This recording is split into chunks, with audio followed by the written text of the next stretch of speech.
We are going to be reviewing the newly revised, hot off the presses, Tier 1 PBIS walkthrough and talk about some implications for the model school process this year, and also hear from districts who have been very successful in supporting their schools to complete walkthroughs throughout the year. So you'll kind of get a chance to learn some tips and tricks from our PBIS district coordinators who do this frequently.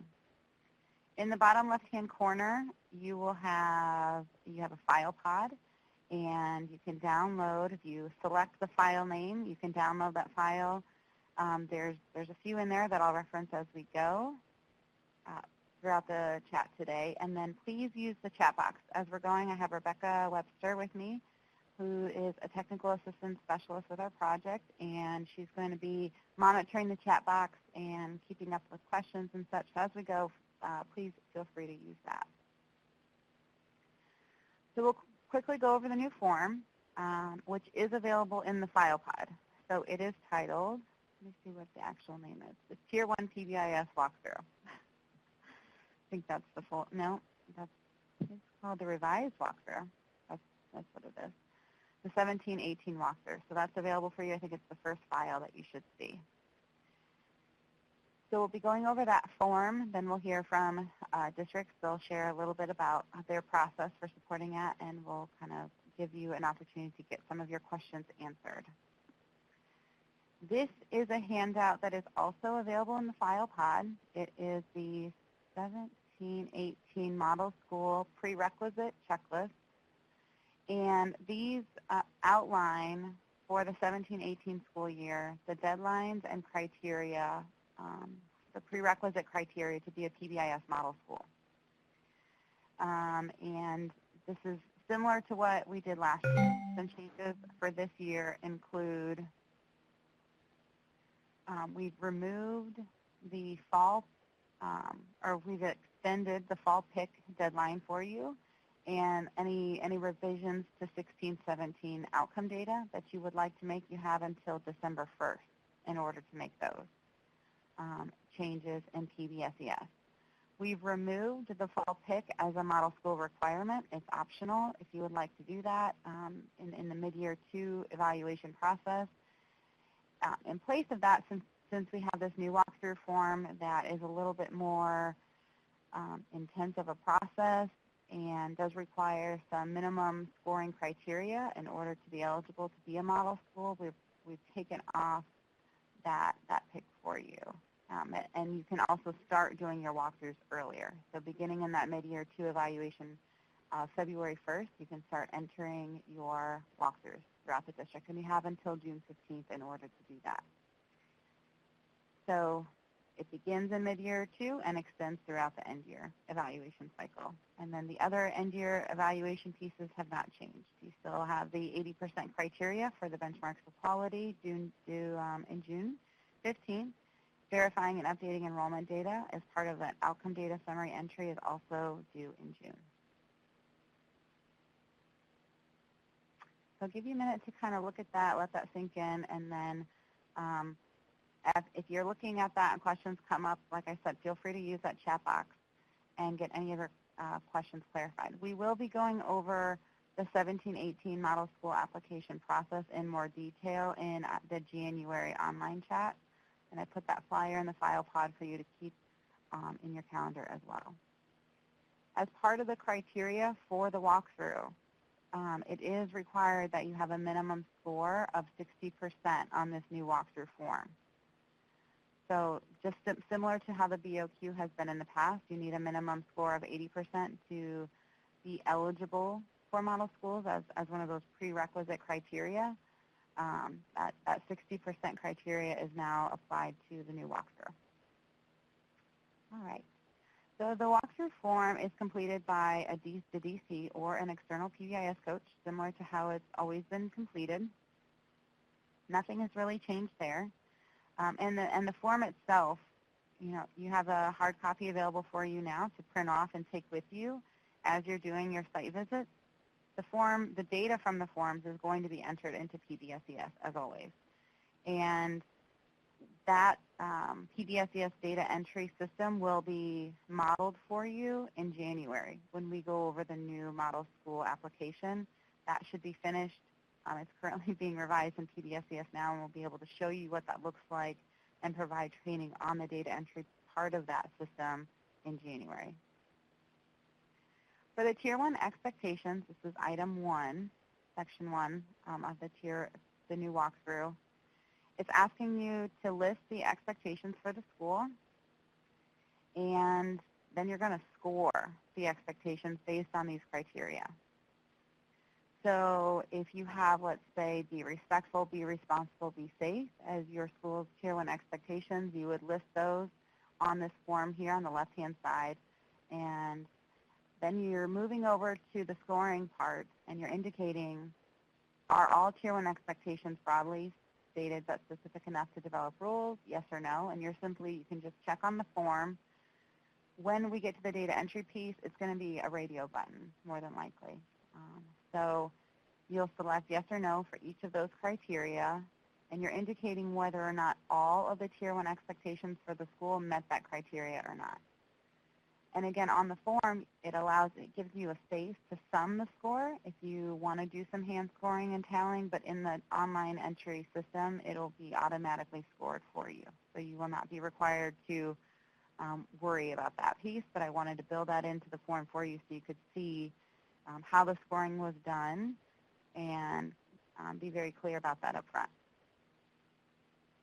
The other piece that is new is we are asking you to send and upload a picture of the Tier 1 expectation. Of the poster that you are looking at when you're doing your walkthrough, just go ahead and snap a picture of it on your smartphone, your tablet, any kind of device, and be sure to keep that on hand for when you go to do your upload later. That is going to require a little bit of kind of organization, keeping the picture straight for which schools.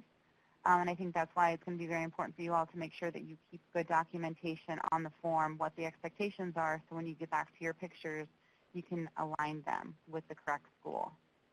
So keep that in mind. We're not scoring the picture. It's just a required piece.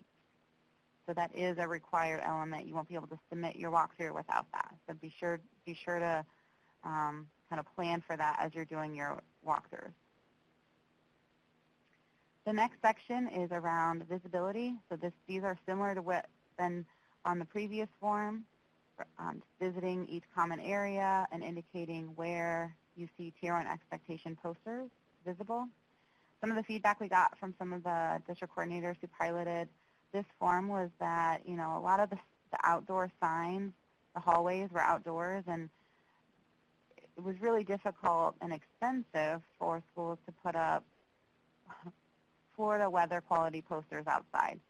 So we wanted to be clear on this form that the transition areas to or from the outdoor areas sort of count if you're seeing information about appropriate behavior, in an outdoor hallway before exiting the building. That kind of counts. Just wanted to clarify that on the form for you as well.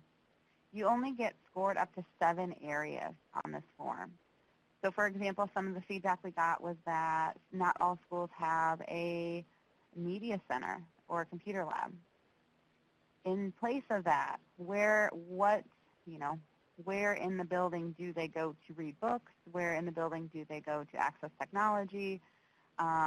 What is a unique area on that campus that you can go to in place of the media center or computer lab to look for Tier 1 expectation posters? And you can just go ahead and indicate that in other. So if you fill in every possible option here and the other, you're still only going to receive a maximum of 7 points for this area, just to be clear. All right, and then the next one, number 4, is the problematic common area rules. And we're asking that the DC, based on each district's data system and people's access to data, is a little different. So you can either log in to the district data system ahead of time and look and see where the most problematic areas on campus are based on office discipline referral data, and use that and in collaboration with input from a PBIS team member or the administrator, thinking, listing out the top 2 non-classroom locations with the greatest problem numbers of problem behaviors or office discipline referrals. However, the school feels is best captured. Some of the feedback we got was that, the bus was an area, non-classroom area with the highest number of office discipline referrals, but the school didn't really, or the school and the district didn't really want to consider that location as part of the walkthrough. So thinking about, how else would you, in collaboration with that PBIS team, identify the top 2 problem areas that are not classrooms, because we're going to be looking at classrooms here in the next section. So you're just going to those areas and indicating whether or not you see role posters. And again, you get a maximum of 2 points for section 4. Questions about that? All right. So this is probably the newest section of the walkthrough. We are increasing our emphasis on classrooms within this, as the research is underscoring more and more the importance of PBIS implementation in the classroom. Some of the research that we've done with project-specific data has found implementation in classrooms is the only BOQ element that is significantly associated with outcomes. So it's really, really important. I think there was a quote that was going around earlier. Kent McIntosh at a recent conference stated, if you're not implementing PBIS in the classroom, you're not implementing PBIS in your school. So it's really important to think about how are the practices that we're doing school-wide being integrated and implemented in these classrooms, where kids spend most of their time and where most of the referrals are often coming from. So we're asking you to visit a total of 3 classrooms from a variety of grades and subjects, depending on, the school type that you're visiting and the grade level. Be sure to, make that decision that's appropriate for that building. And then for each classroom, you're going to obtain evidence around the implementation of these evidence-based classroom PBS practices. And you're rating yes or no for each of the classrooms, for each of the practices.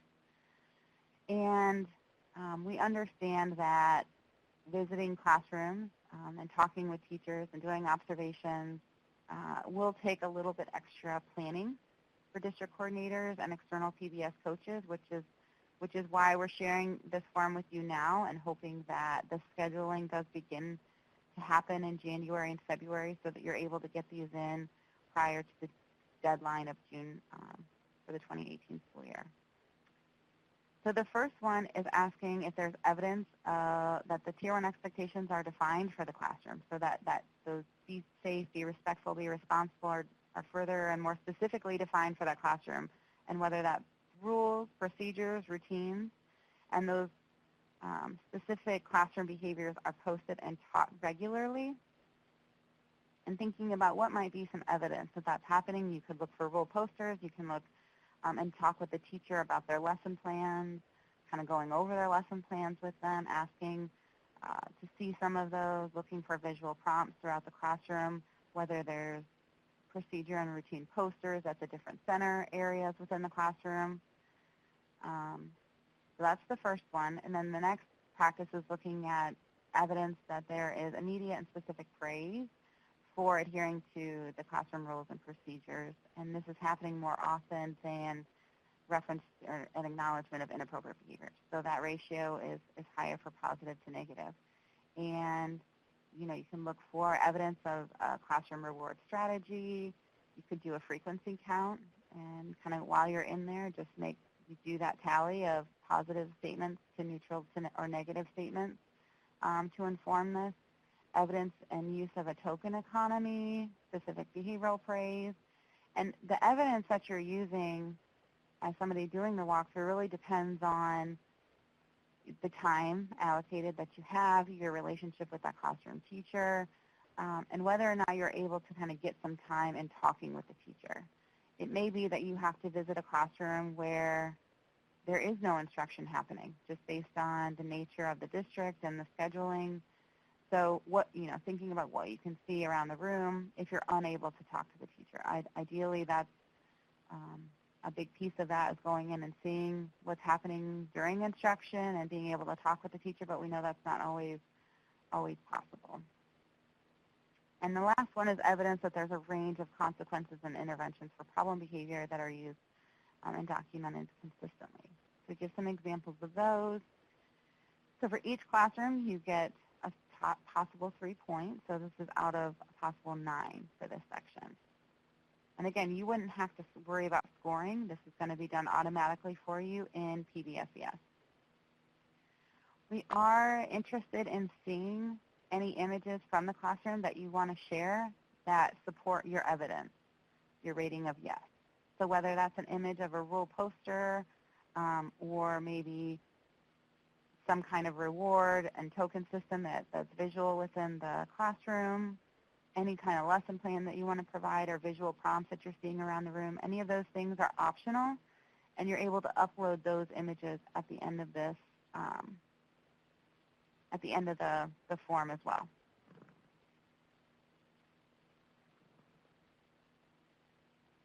All right, questions about that?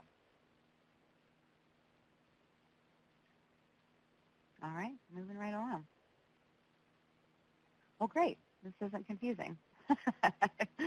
The next one is around students. So we're asking you to select a total of 5 from a variety of classes and grades and asking them if to name the Tier 1 expectations. So if they're able to name them, you're just indicating yes or no. And I'm sorry, I missed the first column here. You're just indicating the grade that the student represents. Okay, 1, 2. And then asking, we've added an item here. We're asking if the student has received a Tier 1 reinforcer this year. So whatever they are using as their Tier 1 reward system, whatever word that might be, whether that's dolphin dollars or sailor bucks, have they received one of those this year? And if they indicate yes, you'll have the option to type in their response here on the form. So some of our districts who piloted this said that was helpful to give that feedback to the school and say, the student had no idea what they earned the reinforcer for, or they said that they earned it for something that maybe isn't consistent with the expectations, or maybe they knew exactly why they earned it. So it gives them, the person doing the walkthrough, a little bit more specific information when you're giving feedback to the schools about how well this is kind of sinking in with students. So for each of the students, you get up to 2 points for a total of 10 points out of this one. And again, the column about if they did say yes, that they received a reinforcer, their response part is just simply optional. You don't have to put anything in there if it's not helpful for you. And then this last section is asking staff. So you're visiting 5 staff members and asking them, indicating the grade that they represent or their role. A lot of our districts recommended to visit and talk with at least 1 administrator or 1 non-instructional staff to kind of get a range of perspectives.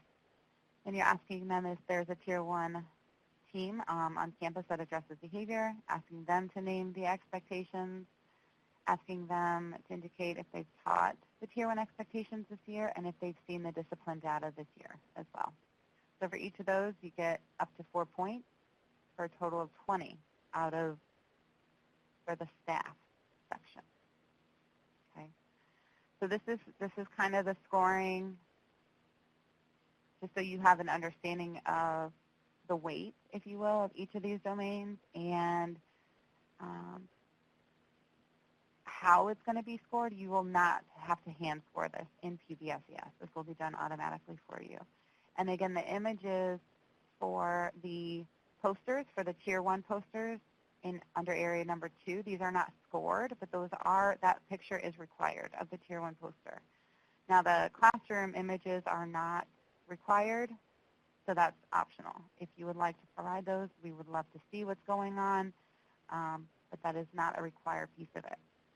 So for the model school requirement to this is that total score, so out of 52 points, the school must be at least 60% to meet that prerequisite criteria. So that works just like the BOQ. So right now they have to get at least 80% on the BOQ to be eligible to be a model school, whether that's bronze, silver, or gold. They have to meet that 80% to get the DC recommendation. The Tier 1 walkthrough with the 60% is going to work in the same way. So they will have to have at least 60% to be considered eligible, whether that's bronze, silver, or gold. You know, I think that depends on who it is that's the non-instructional staff and their role in the building. So Bill, I'm just, for everyone else, I was responding to Bill's question. So non-instructional staff are expected to teach expectations and see school-wide data. So, you know, a school psychologist might be considered non-instructional, but if they're part of the implementation team, if you will, that's supporting kiddos in the building, it would be ideal if they had a sense of kind of the issues going on in the school and were a part of the team that was supporting that instruction around behavior. If you ask, you know, that's flexible and that can be used to your discretion. So if you're finding that asking a non-instructional staff isn't helpful, then it's not required. It was some feedback from some of our district coordinators who really thought it gave you a sense of how much PBS was a part of the culture and really had gotten into the different roles and really got everybody on board. I hope that answers your question. So some considerations with this. It's October, so it's early. Knowing that there's a more of an increase on focus on classrooms this year and the minimum score criteria, I really encourage you to share this form with your coaches and your schools as soon as possible to give them an idea of what they should be working on and what they should be implementing in order to be successful with the walkthrough in the spring. A lot of our district coordinators who, there was just a handful that piloted this, and they are already saying, you know, I'm really going to increase my focus on classrooms. I'm really going to start providing a little bit more support around this so that that area is successful, and also increasing focus on the staff, making sure that, you know, schools are following through with that rollout, not just revisiting the expectations and things of students, but also making sure all their staff are up to date each year. So those are some considerations there. Any questions? Like that went very fast, and no one asked really any questions. So I'm going to assume that's a good thing. More details and more information about the model school. Like I said, the data entry process, what this is going to look like when you go to enter it into PBIS, and what the new PMOD is going to look like. It's generally going to be the same, but we're hoping to make some improvements to it, and we'll be able to show you exactly what those look like during this online chat in January. Oh, thanks, Tina. So there's that flyer for you. Put that on your calendar and hope you can attend. And I am now going to hand it off to Brandy in Polk, and she's going to share her wonderful process. Line unmuted. Supporting. Hey, Devin. All Hi. right. Hey. All right. I am going to try to mute others so that we don't interrupt you. Okay. Line muted. I hope you can hear me okay. This is Brandy Polly from Polk County. I'm just going to go through quickly like what we do for walkthroughs here to support the schools. If you want to go ahead and go to the next slide.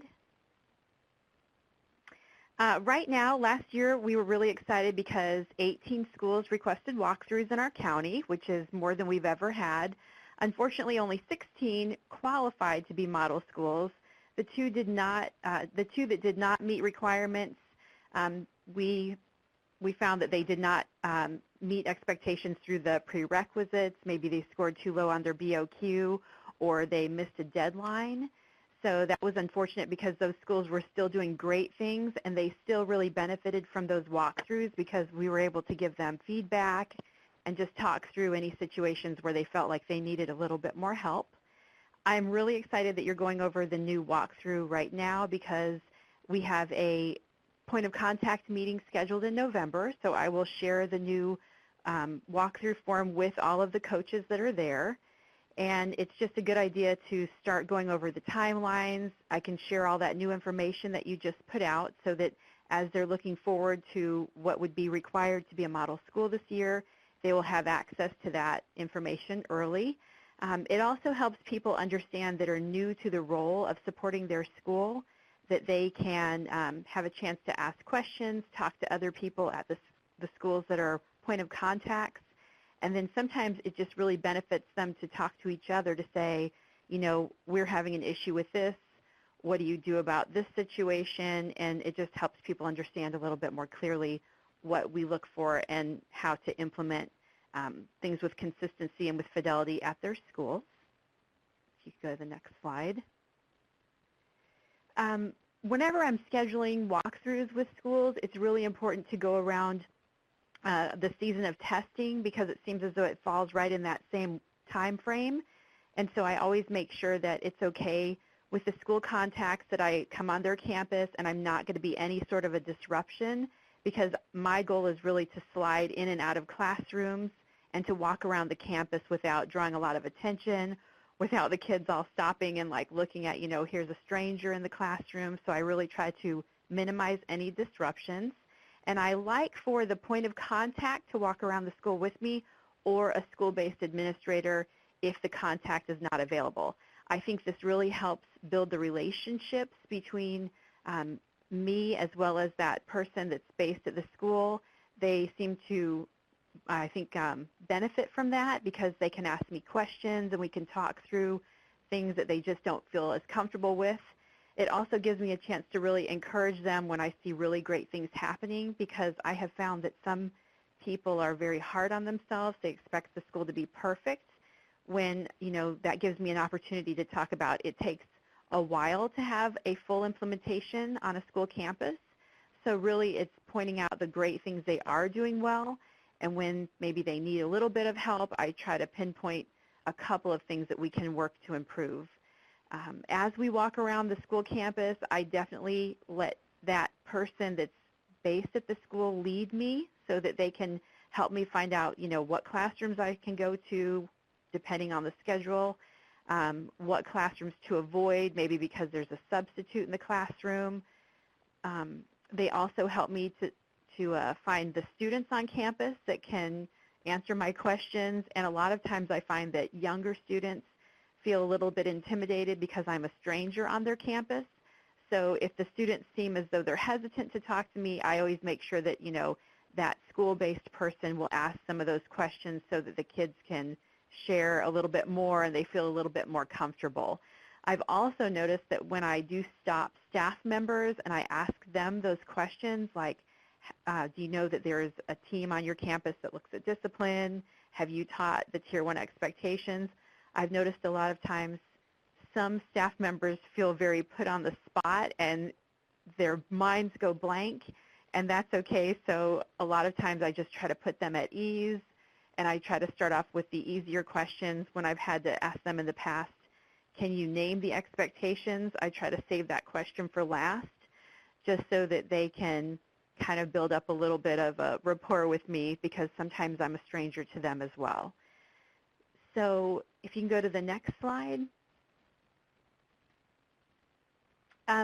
After the walkthrough, I always just kind of debrief with that school-based person just to share with them like what I saw. I always try to start off with the positives, and I really try to praise them for everything that I've seen, that it just, I feel as though they need that encouragement to keep going. Like, you're doing so many things to support the students on your campus, and even if that is not perfect, you know, it's like we don't expect them to be perfect. We don't expect the staff, the students, or the school to be perfect.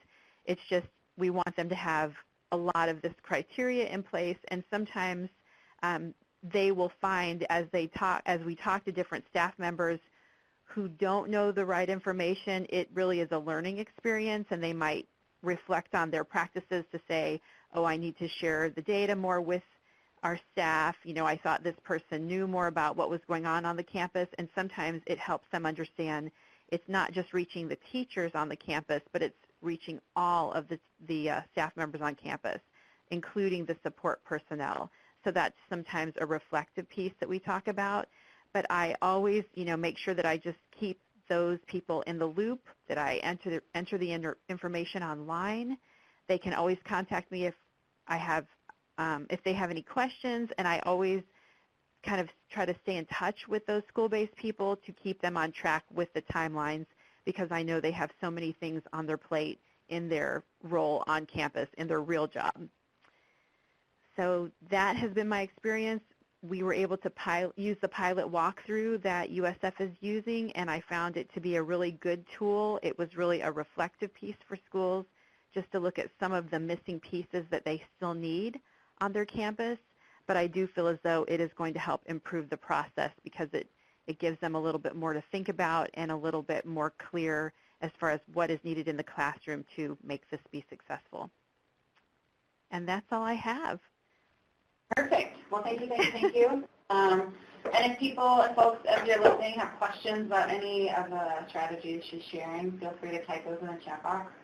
And I think we have up next? We have Brevard. So I'm going to, let's see, unmute them. Sorry, this is new to me, so I'm a little slow. All right. I think Renee and Jason, we should be able to hear you now. Hi, everybody. This is Renee Rain. And? Hi, I'm Jason Lobley. We're the district coordinators in Brevard. And you guys are our hosts. If you want to go ahead and move the PowerPoint, you can do that. You just hit the right arrow to move it forward. Thank you very much. As Brandy already went over so many of these things, but again, but I did, it's doing it on its own. Click it once. Sorry.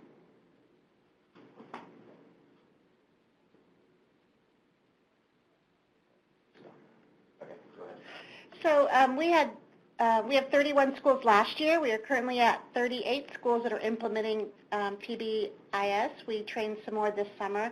But last school year, we had 23 schools that requested walkthroughs and 21 that received Model School Awards. And we like to applaud them at our first meeting or training of the school year, so this September. We bring them all in and give them awards and trophies and candy and make a big deal about it. And that is where we go ahead and we told them that the new form is coming, the new walkthrough process is coming. So as Brandy said, alerting them early is what we like to do. And we like to be transparent. We tell them right away what's going to be expected, what we can provide, how we can support them in this process. And how they can be prepared. And how they can be prepared, yes. So we began talking about it at our first meeting, and we're going to send out the walkthrough form as soon as we actually got it today, so we'll be sending that out soon. And we asked them to talk about it at their team meeting and then to send it out and talk about it at their staff meeting as well. We want everybody everywhere to know what's going to be expected of them. So the next part about scheduling, to set the guidelines and deadlines for the acceptable dates. It's the most wonderful time of the year doing walkthroughs, and we start in February and end up in May. And I like to end in the first week of May, because right around the second week or third week is when they start in our district anyway, because we end a little earlier than other counties, is they start taking things off the walls and packing things up for next year. So I make sure that I tell them if they want a walkthrough, that it should be before they start taking things off the walls. And we also schedule around testing. If it's a high school that's doing the Florida standards testing, then we'll try to go in the afternoon if they test in the morning, and vice versa with the elementary schools. We try to work that out so that we are not coming in during the testing time. And the next thing is we like to offer to visit unofficially, whether they're going to apply for model school or not.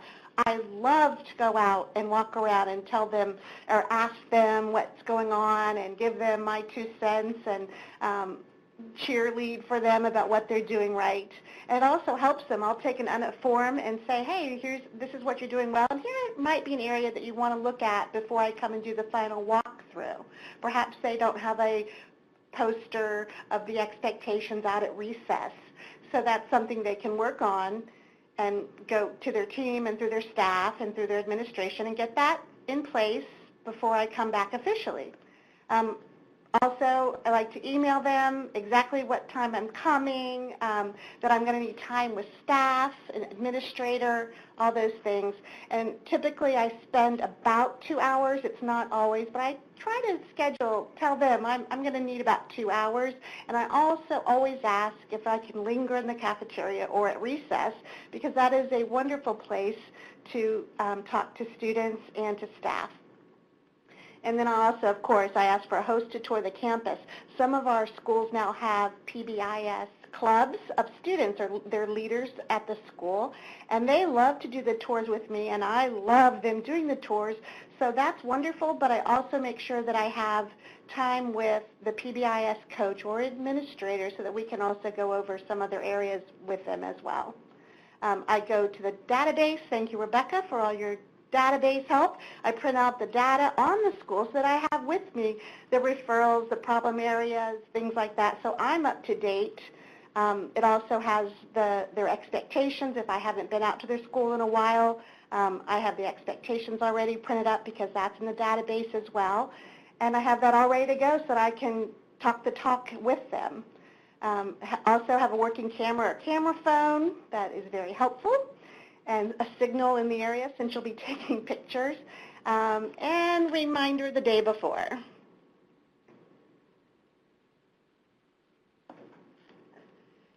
So you bring either your iPad or the form when you're walking through. Don't forget that. Arrive on time, of course. Introduce yourself in the front office and use their school language. A lot of our schools have, different acronyms and different words, names for their expectations. So just be familiar with that. Ask for the reinforcers. I ask either in an email prior or right when I get to the front office and the point of contact greets me, I say, hey, do you have any? I need some Starbucks, I need some coins, I need some feathers, tickets, whatever it is, because I love to hand them out to students, and if they have something special for staff, I like to have that as well to hand out to them when I'm talking to them. Or if you get halfway across campus with your host or tour guide, and all of a sudden you want to give a token or a feather to someone, they're like, oh, they're in my office, and we have to go all the way back, so that takes a lot of time. So I like to ask up front so that they have them ready for me. So also another tip is to start in the main office when you arrive. Sometimes you're waiting for the point of contact to come up to get you. Well, that's a good time to already do the front office. You can see if there is a poster there. You can talk to the staff in the office, and it's a really good time to start your form already. And then visiting the classrooms, I put 5 classrooms because that's what we used to do, but now it's 3. I still will probably go into 5 because I absolutely love, this is my time to be with them and really get to know more about how they're implementing PBIS. And I ask them if they've earned a reward, and then I also say, which is now a requirement, what did you get it for, and what did you redeem it for?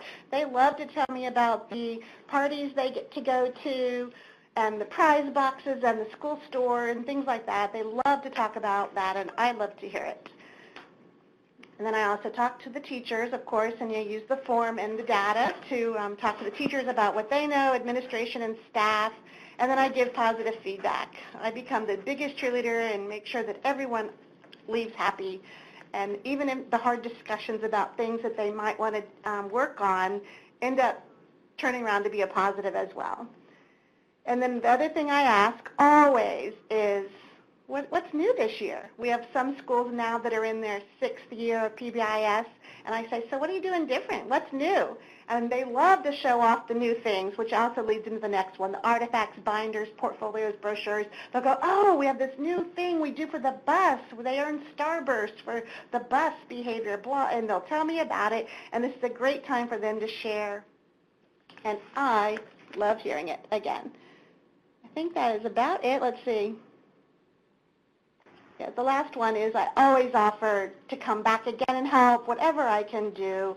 I always say what they've done well. I email, I follow up, and praise the high points. I always send an email to the administrator after saying, here's the walkthrough I did today. Thank you so much to everyone involved, and I'll point out something that I really loved and let them know that they know the people that are involved, the team, whoever I met. I'll make sure that the administrator also hears, how grateful I am that they are doing such a good job as a school. And that's it. I talk really fast, so if you have any questions, go ahead and type them in the chat box.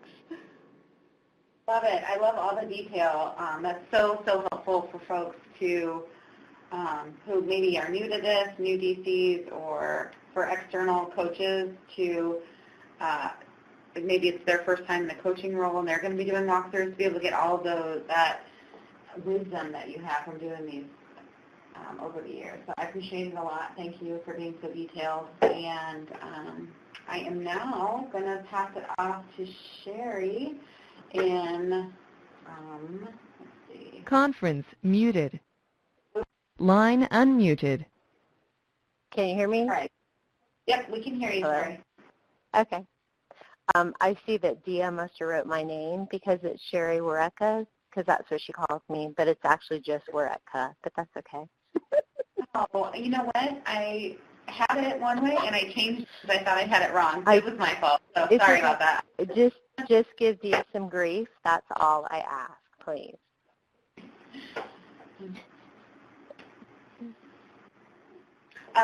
So I just have this up here for you, just because you were going to just kind of shoot from the hip. Yep, I'm just going to share a few things. Okay. I will have to say that in Osceola County this year, we did add 5 new schools, so we have 36 schools. We do not have a lot of model schools because I really had a heart-to-heart talk with myself, I guess, and really talked a lot to Dia, because I really felt like even some of our model schools, I didn't really feel like were truly model schools. I have very high expectations, and I really feel like I know that what they're required to fill out for the model school application, I feel like it should be even more evident that when I walk on campus, and that's what I was not seeing so much of. So that's why we only have 4 model schools currently, but I know that's going to increase because schools are really looking at how they're implementing with fidelity, which is what I really wanted to do. So when I was originally asked to do the walkthrough tool, I was very excited that there's something that we can gather more concrete data and really look at more detailed systems in place instead of just getting very general things. Very similar to the other counties that presented, when I go to a school, I always notify my point of contact, which I always also CC the principal at the school to, find out when I can come. I always allow at least 2 to 3 hours just to block out for adequate time. Most of the time I walk with my point of contact, but I have on occasion walked by myself in our school district just because of the way we have it structured with our curriculum instruction. The schools are very used to having district office people on their campus frequently, so it's not something that they're very timid about or not comfortable with. So that's a good advantage for us. But in walking on the campus, one of the things I always like to do, and I always tell my point of contact this, is when I walk into the office, within the first, I would say, like 5 or 10 seconds, scanning the office, I should see expectations, because I always say it should just like hit me that this is a PBIS school. I shouldn't have to search for the posters. So that's one thing that our schools have really been working on to increase visibility. Walking around the campus, obviously, trying to get a variety of people that I ask. I know somebody had asked a question about non-instructional, knowing the data and knowing, the expectations and teaching the expectations. my personal opinion is if we're viewed as the school-wide as everyone being a coach, then really literally everyone should be a coach. And so I feel like we should all be seen as we're part of the effort. So even the attendance person or the cafeteria worker, they should know what the school's discipline data is just because they're part of the process. Hopefully they're on board and they're affirming the expectations even in the lunch line, or even a custodian or a front office person. Those kind of people, I think, are just as critical as the classroom teachers in their own way. So in looking at the walkthrough tool, it was very much a it kind of hit me hard as far as the classroom piece, because as I was doing the walkthrough with the schools that I selected for the pilot process, it became very evident to me how little emphasis I had probably been placing on the classroom and how much that really was a need. And knowing that, yes, what happens in the classroom really is the most impactful because that's where most of our discipline referrals come from. So I've really kind of taken upon myself to make sure that I offer more trainings for schools, more trainings for teachers as to how they can write kind of create the rules with their students and make that be aligned with their expectations, and then also aligned with their school vision and district, our mission statement, all of those things. But it makes sense for the students because one of the things, and fortunately I get to work with Dia, and she's always super helpful. One of the things we were just talking about is even classroom rules, making sure that you have pictures along with the classroom rules, because in our school district we do have a high ELL population, and I'm sure other districts are experiencing this as well, but I know we've already received, I think, about 360 new students based on all the storms that have gone through. So I'm sure some of those students are not English speakers. So that's something that I really emphasize to the schools is, okay, whenever you think about even young children not understanding the language just because they're young, they need pictures. How much more would our students that don't understand English need pictures?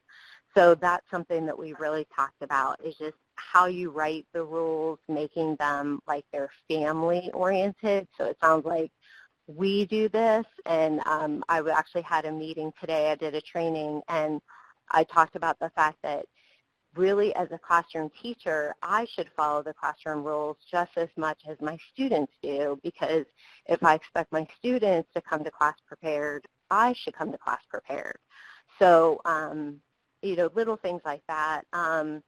Whenever I finish my walkthrough tool, one other thing, as far as determining what classrooms I go to, I do sometimes let them, take me wherever, but sometimes, especially if I know that there's teachers at the school that have been writing a lot of referrals, I ask to go in those classrooms just because I want to see what's happening, and that might help in the problem solving to help that teacher maybe get some extra help that they need. But then we also always sit down, myself and the point of contact, and just kind of have our heart-to-heart talk about, what is going really well at the school, because yes, we always want to share the highlights. We always want to notice what has gone well for them, what are they doing that's working, and then just areas of growth. Things that we know we need to focus on, things that we specifically need to put in our action plan. I always am tying it back to the action plan, because that's another thing that I'm really trying to work on with my schools, is to keep those updated so that they're always looking at those in their meetings and updating them and making sure there's follow-up. So we look at that and see what we need to add to that. And then just even areas that they need help. So if there's an area that they're struggling, how can I help them? Sometimes I've gone back and offered trainings like during PLC time or during grade level meetings. Sometimes they've even gone and done day trainings at the school. So it just really depends on what the school asks. I mean, some schools, they don't ask me to help, so that's fine, and I respect that. I always try to stop by the principal's office, either when I get there or before I leave, just to say hi. If it's a new principal, definitely to introduce myself, just so that they can see my face, so that I was there, and then obviously just kind of say a shout out to them of something that I saw that was really good, and just to let them know that obviously I'm there as a support for them. And I always also follow up with an email just kind of saying these are all the things that I noticed. I know when I did the pilot tool, I actually attached the completed form so they could see it, so they could see how they did and then see areas that they could grow based on that form. So I think that's about it. That was perfect. That was so much helpful information. I'm thinking specifically for my Broward team, who they're just kind of beginning, embarking on doing walkthroughs, and so I think all of these tips from all the veterans are really, really helpful for them to think about how to schedule these and do these most effectively. So thank you a ton for everybody for sharing it. Does anybody have any questions for for me or any of the presenters? I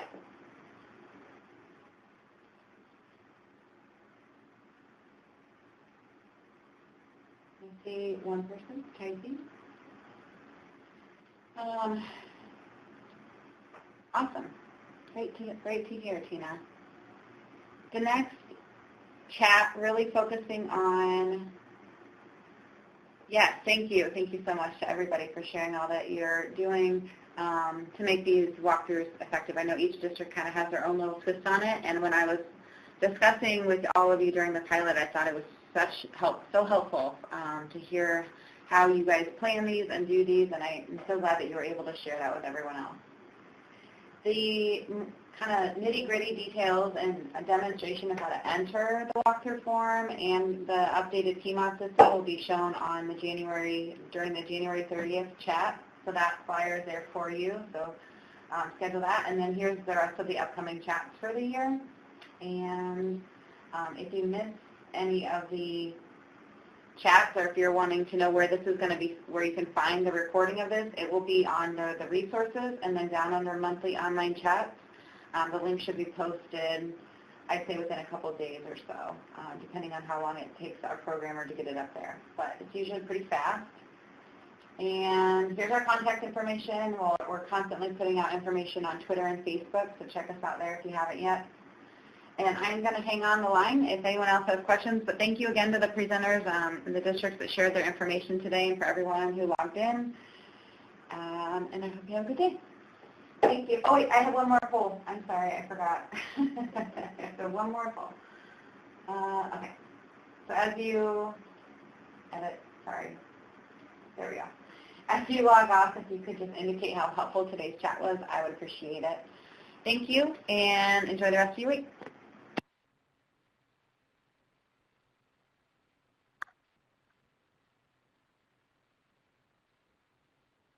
Conference recording stopped.